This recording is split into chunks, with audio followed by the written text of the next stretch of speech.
బట్టలు ఏం బట్టలు పాడే ఏం స్వేచ్ఛ ఉంది అలా? మరి నువ్వు ఎందుకు ఇంటర్వ్యూలు ఇప్పుడు బట్టలు వేసుకున్నావు? ఇప్పుకొని ఇంటర్వ్యూ చేయి. స్వేచ్ఛను మగవాళ్ళు ఆడవాళ్ళు సమానమే కదా. మరి అది కూడా మిడ్డీలు షెడ్యూల్ వేసుకున్నట్టు నువ్వు డ్రాయర్ వేసుకో, బనీని వేసుకొని ఇంటర్వ్యూ చేయి. మేము కూడా చూసి ఆనందిస్తాం.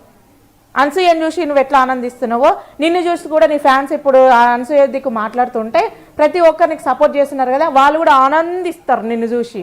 ఆ అడ్డగాడిది సిగ్గుణాలు నీకు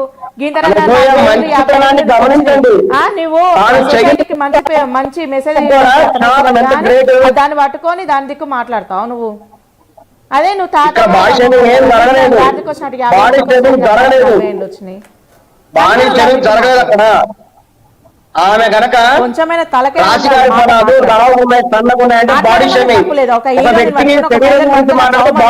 ఆమె చేసింది తప్పు అని మీరు చెప్పాలి. సన్నగున్నాడు, పొట్టిగా ఉన్నాడు, పొడుగ్గా నల్ల తెల్లగా ఉన్నాడంటే బాడీ షేమింగ్ లేకుండా ఫ్లెక్సీలు కట్టిస్తాడు. మాట్లాడిందంటే తప్పే లేదంట. ఈటలలో బయటికి వెళ్ళు, నీ నేరుగా తన్నిసి పెడతా.